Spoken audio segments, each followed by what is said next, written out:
Aujourd'hui, on est là pour parler du nouveau Cupra Tavascan. Et il y a des triangles partout. Et on est surtout sur une voiture extrêmement expressive. Regardez-moi cet intérieur de fou. Ça fait un effet presque alien. Ce Cupra là, quand on appuie sur le petit bouton magique au volant ici, boum, là on se retrouve avec une voiture bien plus vive.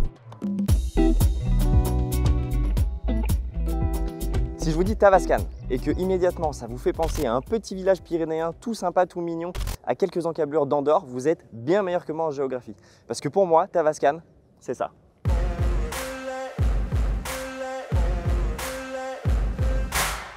Bonjour à tous, bienvenue sur l'Automobile Magazine. Bienvenue aujourd'hui en Espagne. Vous le voyez peut-être derrière moi, on est proche de Montserrat, c'est-à-dire pas très loin de Martorell, qui est le siège de Seat et de Cupra. Et aujourd'hui, on est là pour parler du nouveau Cupra Tavascan. C'est la toute dernière voiture de la marque. Elle est 100% électrique, donc c'est la deuxième voiture électrique de la gamme après la Cupra Born. Et on est ici sur plutôt un gros bébé, vous le voyez, 4,64 m de long, 1,86 m de large. Et on est surtout sur une voiture extrêmement expressive. À tous les niveaux, c'est vraiment, on en met plein la vue. Et vraiment, il y en a pour tous les goûts, on va dire. Mais regardez, si on s'attarde 2 minutes sur la face avant, la face, je devrais dire, parce que face avant, c'est un peu un pléonasme, il y en a partout et il y a des triangles partout. Le premier, celui qu'on remarque le plus, c'est cette calandre là, qui arrive comme ça. C'est moins marqué sur le concept d'il y a quelques années, mais personnellement, je trouve que c'est quand même vraiment très massif. C'est presque surdessiné, on est presque dans le too much. Je pense que la voiture est très clivante, on aimera ou on n'aimera pas, mais enfin voilà. On retrouve des triangles de partout, on en retrouve également dans les phares et la signature lumineuse. Notez que les phares d'ailleurs peuvent être matrix LED, matriciels, si vous prenez le pack d'options qui va bien. On retrouve évidemment des triangles pour le logo, bien sûr, qui est cuivré, mais qui est aussi rétro-éclairé. Donc la nuit, ça fait son petit effet, c'est plutôt sympa. Mais bon, en tout cas, sachez que si vous voyez arriver ça dans votre rétro, clairement, c'est méga imposant, vous ne pouvez pas le louper. Et ce côté un peu surdessiné, on le retrouve partout en fait sur la voiture, les flancs avec beaucoup de traits de carrosserie, des pliures très marquées, des nervures, etc. On retrouve toujours un peu un dessin en triangle sur les jantes. Ici, c'est des 21 pouces parce qu'on est sur une finition haute. Il y a aussi du 19 et du 20, suivant ce que vous prenez comme finition sur la voiture. Et si on va maintenant à l'arrière, vous allez voir que, encore une fois, je vais pas vous étonner, le triangle est toujours à la fête. Donc on en trouve notamment sur tout ce qui est signature lumineuse, comme à l'avant. Et on voit qu'il y a plusieurs strates. C'est assez joli d'ailleurs, ça donne un petit effet 3D sympa. On voit que c'est marqué ici Tavascan et c'est le seul endroit de la voiture où vous le verrez marqué d'ailleurs à l'extérieur. Et puis pour l'arrière, on a ce joli bandeau lumineux avec le logo, encore une fois 100% rétro-éclairé, qui est assez sympa. Cupra marqué en gros, VZ, c'est notre finition. Et on finit par un gros diffuseur bien massif, bien méchant. Bref, c'est vraiment une voiture, je pense que les gens ne seront pas trop mi-figue, mi-raisin avec. C'est soit on adore, soit on déteste. Moi, je trouve que c'est un peu too much, mais en même temps, ça donne un côté, un caractère un peu sympa à la voiture. Bon, bref, elle passera absolument pas inaperçue, ça c'est certain.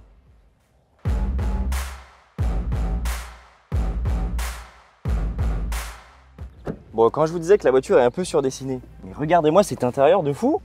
Sincèrement, autant je trouvais que l'extérieur était peut-être un peu too much, autant je suis hyper fan du parti pris de Cupra pour l'habitacle. On a une console centrale qui est vraiment totalement unique. On retrouve ça dans aucune autre voiture. Sincèrement, ça fait un effet presque alien. J'ai l'impression de voir un extraterrestre avec cet intérieur. Et d'ailleurs, ils appellent ça une colonne vertébrale. Là, on a pas mal de petites lamelles. Ça fait un peu comme des os, etc. C'est hyper organique, c'est très bizarre. Mais en tout cas, c'est sympa parce qu'on a l'impression d'être dans une voiture qui est vraiment spéciale, vraiment différente. Et on ne se sent pas dans n'importe quel autre SUV, par exemple du groupe Volkswagen, puisqu'il y en a quand même déjà beaucoup qui sont faits sur cette plateforme électrique MEB. Et ils ont tendance à parfois un peu tous se ressembler. Là, on est dans quelque chose de waouh, on est dans un autre univers totalement. Et franchement, ça fonctionne super bien. D'autant que là, sur cette finition haute VZ, il y aura aussi une finition V juste en dessous. Les matériaux sont plutôt qualitatifs. Il y a beaucoup de matériaux assez souples. On a une belle sellerie en microfibre avec des sièges baquets qui sont assez sympas, confortables, qui maintiennent bien. Il y a du plastique texturé qui fait plutôt un bel effet. Là, c'est pareil, c'est encore des matériaux souples. On a un beau volant qui est bien en main, etc. Franchement, on s'y sent super bien dans cet intérieur et on a vraiment l'impression d'être dans quelque chose d'un peu spécial. Donc là-dessus, pour moi, c'est vraiment 100% validé. Bon, dans cet habitacle plutôt, je vous l'ai dit, un peu alien, on retrouve pas mal de technologies. Malheureusement, l'ergonomie, c'est pas vraiment le point fort de la voiture. Pourquoi? Parce qu'il y a très peu de boutons physiques. Mention spéciale quand même. Ils ont gardé un vrai bouton pour les warnings super accessible, super facile à utiliser. Ça, c'est très bien parce que pour la sécurité, c'est top. Si on a besoin de l'utiliser rapidement, c'est bien. Mais en dehors de ça, bon, vous le voyez, il n'y a pas beaucoup de boutons, hein. C'est tout tactile. Il faut en passer par le grand écran de 15 pouces ou alors les boutons du volant. Et pareil, c'est des boutons tactiles, c'est sensitif, ça fonctionne une fois sur 12. Je suis vraiment pas fan. Moi, j'aime pas trop ça. Il y a malheureusement plein d'autres voitures du groupe Volkswagen qui font ça. À noter que Volkswagen, d'ailleurs, la marque pour le coup, fait un petit retour en arrière et remet des boutons physiques sur le volant. Cupra, faites la même chose s'il vous plaît, c'est vachement bien. Mais bon, en dehors de ça, on a juste un tout petit écran compteur ici avec les informations de base qu'il faut. Il y a aussi, suivant la finition qu'on a, un affichage tête-haute qui est projeté loin sur le pare-brise qui fonctionne pas mal, qui peut d'ailleurs être à réalité augmentée. C'est marrant, on voit par exemple des petites flèches dessinées sur la route pour savoir où est-ce qu'il faut qu'on aille. Et en dehors de ça, sinon pour l'entièreté des fonctions de l'auto, on en passe par ce grand écran tactile qui, heureusement, je vous l'ai déjà montré normalement dans la vidéo sur le Formentor et la Leon, le restylage. Si vous ne l'avez pas vu, il y a le lien juste au-dessus, n'hésitez pas à aller la voir. Qui est donc plutôt réactif, facile à utiliser. On peut choisir d'avoir des widgets ici ou alors de les virer si on veut simplement le GPS. On peut choisir d'avoir, enfin on peut choisir, il y a également un tiroir d'applications comme un smartphone, il y a un tiroir de notifications, bref, ça s'utilise vraiment comme un téléphone, c'est assez facile. Et on a toutes les fonctions de clim qui sont en bas de l'écran et qui restent tout le temps en bas de l'écran pour les plus importantes. Après, si vous cliquez sur climat, vous avez évidemment l'entièreté de la chose. Mais on a toujours ça en visuel en permanence et ça, c'est pas mal. Et sinon, évidemment, toujours ces petits sliders sensitifs qui sont maintenant rétro-éclairés le soir. Mais bon, ça reste quand même pas terrible. Parce qu'on a vite fait de faire une fausse manip, de faire quelque chose qui ne va pas. Encore une fois, côté ergonomie, pour moi, ce n'est pas vraiment le point fort de la voiture. Mais technologiquement, ça le fait. Et technologiquement, il y a aussi une nouvelle sono qui est faite par Sennheiser. Il y a 12 haut-parleurs dans la voiture, 425 watts et ça crache vraiment très fort. Pour autant, que vous ayez une source audio de bonne qualité, par exemple sur une clé USB ou alors si vous avez un service de streaming avec vraiment des fichiers en bonne qualité, on a un son qui est vraiment sympa. Je ne suis pas spécialiste de ça, mais il y a de la puissance, il y a de la clarté, ça ne sature pas, même à haut volume. Donc franchement, c'est pas mal du tout. Et le son est assez enveloppant. Donc j'aime bien. Voilà, pour le coup, étant une voiture qui repose sur la plateforme MEB, comme je vous le disais, on a beaucoup de place aux places arrière et je vous montre ça tout de suite.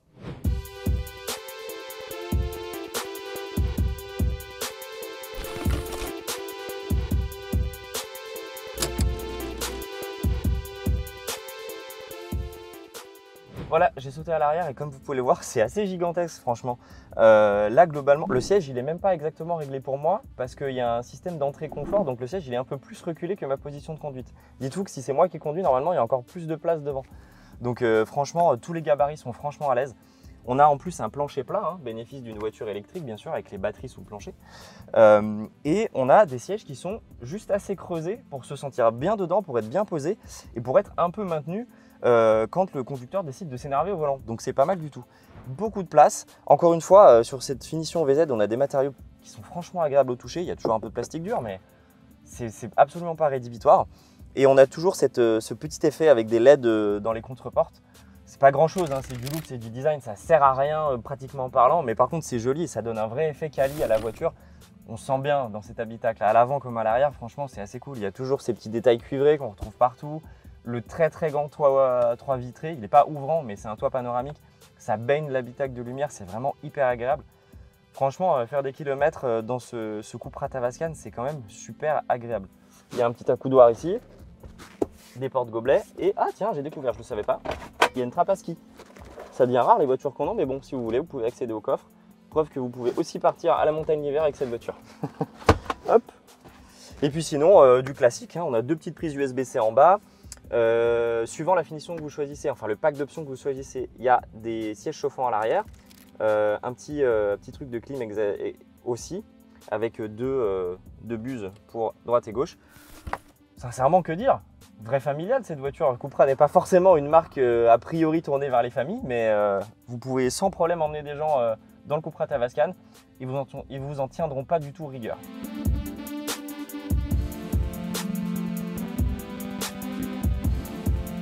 Bon, vous le voyez, on est quand même fort bien installé dans ce Tavascan et ça donne envie d'aller prendre la route quand même. Ce qu'on va faire tout de suite, et sachez que du coup, quand il vient l'heure de choisir la motorisation, il y a deux options. Soit vous avez la version d'entrée de gamme, entre guillemets, qui fait déjà 286 chevaux quand même, propulsion, moteur sur le train arrière. Ou alors il y a une version à transmission intégrale, enfin, c'est pas vraiment un vrai 4x4, c'est une 2x2 roues motrices, parce qu'on a un moteur sur le train arrière, un plus petit moteur sur le train avant, et on a 340 chevaux cumulés. Normalement, la promesse, c'est 0 à 100 en 5 secondes 5. Ça donne quand même envie d'en découdre. On va aller voir tout de suite ce que ça donne sur la route.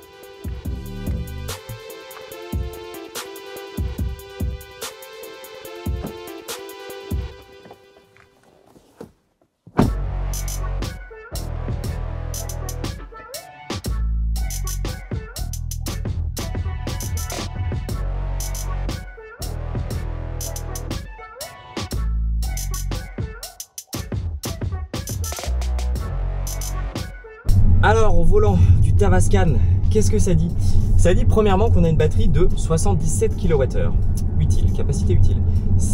Du coup, ça donne 524 km d'autonomie en WLTP pour cette version de 340 chevaux, sachant qu'il y a la même batterie dans la version 286 chevaux, donc on pourra grappiller quelques petites dizaines de kilomètres en plus.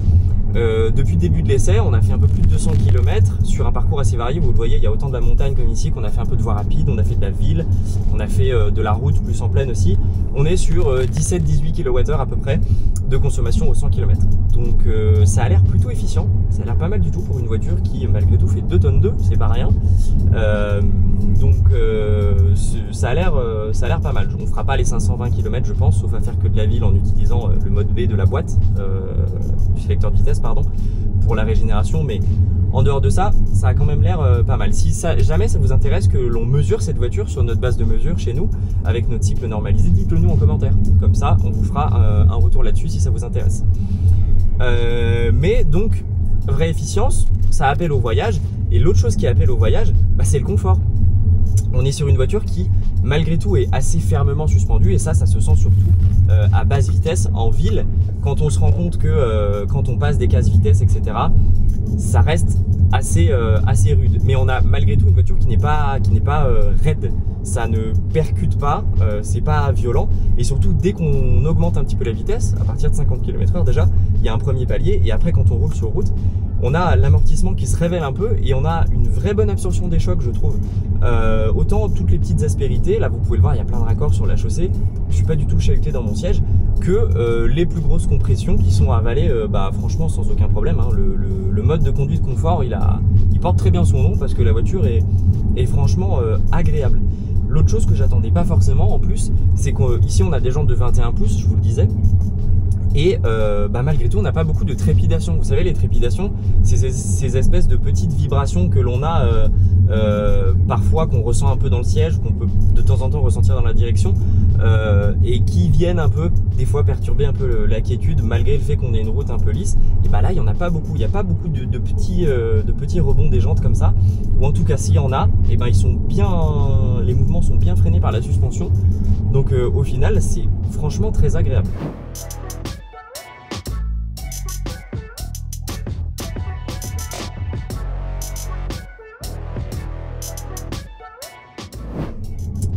On est ici sur une suspension pilotée, hein. On a le DCC Pro qui fait partie d'un pack d'options. Et il y a un autre pack d'options qui existe, qui s'appelle le pack extrême, je crois, qui est le plus méchant de tous, et dans lequel on peut avoir des jantes toujours en 21 pouces, mais des jantes forgées cette fois. Ça permet de sauver 12 kg de masse non suspendue au bénéfice direct du confort. Donc normalement ce serait même encore plus confort que ça, on n'a pas pu essayer, donc ce n'est que supposition. Et au bénéfice direct de l'agilité. Parce que l'autre chose que j'attendais pas sur cette voiture, pour rien vous cacher, en fait, j'ai accueilli un peu ce Tavascan comme étant un SUV coupé de plus sur la plateforme MEB. On connaissait déjà le Skoda Enyaq coupé, on connaissait déjà l'Audi Q4 e-tron de Sportback, on connaissait déjà le Volkswagen ID.5, et c'est que des voitures, si elles sont efficaces, sont pas vraiment très fun à conduire, il se passe pas grand chose, c'est jamais très vif, c'est pas très agile non plus. Bref, on n'est pas sur des voitures qui sont franchement marrantes. Mais par contre, ce Cupra là, quand on appuie sur le petit bouton magique au volant ici, boum, on passe directement sur le mode de conduite le plus violent de la voiture, qui s'appelle mode Cupra, ça étonnera personne. Et là, on se retrouve avec une voiture bien plus vive, qui a du répondant, la suspension est durcie, la direction est un peu plus consistante, la réponse à la pédale d'accélérateur est vraiment très, très prompte.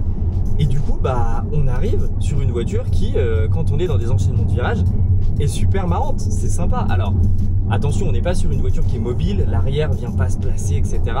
Au mieux du mieux, si on fait vraiment une entrée de virage en appui et qu'on lâche l'axel, l'arrière enroule un tout petit peu. Mais on n'est pas du tout sur une voiture qui danse la gigue dans tous les sens. On est sur une voiture qui est très sécuritaire et qui mise sur on va dire le sérieux plus que sur l'espièglerie, voilà, si je veux vraiment employer des termes. Mais on est quand même sur une voiture qui a pas mal de répondants et on est sur une voiture qui paraît bien plus svelte que sa masse. Elle paraît bien moins lourde que les 2 tonnes 2 qu'elle fait réellement. Donc en fait c'est assez sympa. Alors 2 tonnes 2 on s'en rappellera si on rentre un peu trop fort dans les virages parce que tout de suite on a un peu de sous-virage, tout de suite on se fait embarquer par le poids. Le SPI gère bien la chose, hein. Globalement ça reste assez fin dans son intervention et ça permet juste de rester sur la trajectoire. Donc en cas d'excès d'optimisme normalement il gère pas trop mal. Mais je m'attendais pas, je vous avoue, à avoir une voiture qu'on peut balancer comme ça. C'est assez sympa quoi, c'est assez drôle, c'est rigolo et il y a plus de peps et plus de nervosité et plus de répondants que ce à quoi je m'attendais avant. Donc très franchement ça me plaît bien et c'est pas forcément quelque chose que j'attendais dans le sens où par exemple bah, la petite sœur de Stavascan, la Cupra Born, bah, jusqu'à présent elle était quand même pas vraiment très rigolote à conduire non plus. C'était une voiture qui avait de la gueule, qui avait 230 chevaux, mais on restait un peu sur sa fin côté comportement. Bah là, Stavascan, c'est tout l'inverse. Et du coup, c'est plutôt bon signe pour la suite, j'imagine, de Cupra. D'ailleurs, la Born vient de recevoir une nouvelle version qui fait 320 chevaux. Si ça vous intéresse qu'on l'essaye, dites-nous tout en commentaire. On pourra vous faire un avis dessus si jamais c'est une voiture qui vous parle. Mais voilà, le côté fun au volant qui existe sur les Cupra thermiques, et ben on le retrouve enfin sur une Cupra électrique. Et ça, franchement, c'est assez cool. Je me suis un peu fait cueillir, hein, je l'attendais pas. Comme je vous disais, je pensais que ce serait un SUV coupé de plus, pas très drôle. Bah franchement, c'est très sympa. Si en plus on a les pneus qui vont avec les jantes forgées dont je vous parlais à l'instant, qui ont plus de grip, on reste sur la même montre pneumatique, hein, c'est du 255 $, donc ça commence à faire des grosses gommes quand même, c'est pas rien. Mais c'est des pneus avec plus de grip et moins orientés éco et efficience que ceux-ci. Je pense qu'on obtient une voiture qui permet de rouler déjà vraiment à bon rythme sur route et avec laquelle il va falloir faire attention à son permis. Surtout qu'avec 340 chevaux et plus de 545 Nm de couple, 545 Nm en vrai c'est le couple qui est sur le moteur à l'arrière. Et il y a 134 Nm supplémentaires avec le moteur avant, mais Cupra ne communique pas un couple cumulé, donc je préfère vous dire 545 Nm et plus, voilà. Et ça autorise déjà des relances qui sont super expéditives. Entre chaque virage, si on met le pied dedans, on a vraiment la sensation d'être collé au siège. On a vraiment ce peps et cette instantanéité de l'électrique qu'on attend d'une voiture à batterie, quoi. Qu'on retrouvait pas forcément sur les autres productions, comme je vous disais, du groupe VV qui sont basées sur la même plateforme avec leur carrosserie de SUV coupé. Mais là, il y a ce qu'il faut, là il se passe quelque chose. C'est marrant à conduire, c'est confortable, c'est homogène. Bref, c'est une vraie bonne voiture et une vraie bonne surprise.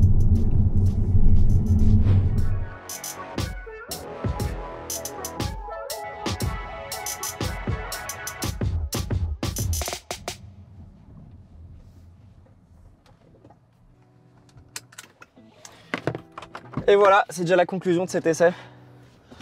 Plutôt probant, hein, plutôt probant.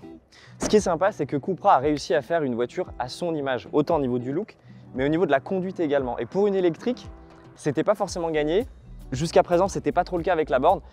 Là, franchement, ça fait vraiment plaisir de voir ça.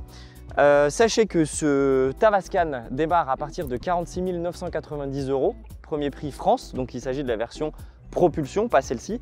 Pour l'instant, j'ai pas d'autres prix à vous donner à l'heure où je tourne cette vidéo. Donc à partir de presque 47 000 €, vous allez me dire, c'est parfait, on bénéficie du bonus. Eh ben c'est raté parce que la voiture est fabriquée en Chine, donc pas de bonus. Mais bon, en tout cas, pour la version 340 chevaux, avec des options, etc., je pense qu'on dépassera largement les 50 000 €. À propos d'options, sachez que je vous en ai parlé tout au long des vidéos, il y a différents packs d'options avec plusieurs choses à l'intérieur, mais on ne peut pas choisir vraiment d'options individuelles. Le seul truc que vous pourrez prendre à la rigueur, ce sera une peinture, une couleur extérieure. Donc ce bleu qui est assez sympa parce qu'il est plutôt gris finalement quand il n'y a pas beaucoup de soleil, mais il est vraiment très bleu et plutôt clair quand il y a du soleil. Bref, voilà Stavascan. Pour moi, c'est plutôt validé. C'est une voiture qui est franchement recommandable et surtout si vous aimez un peu conduire, parce que c'est là-dessus qu'elle fait la différence par rapport à ses sœurs du groupe Volkswagen qui reposent sur la même plateforme. Et puis voilà, dites-nous ce que vous pensez en commentaire, hein. N'hésitez pas à liker, abonnez-vous évidemment, ça nous aide toujours. Et puis on se dit à bientôt pour une nouvelle vidéo sur l'Automobile Magazine. Salut!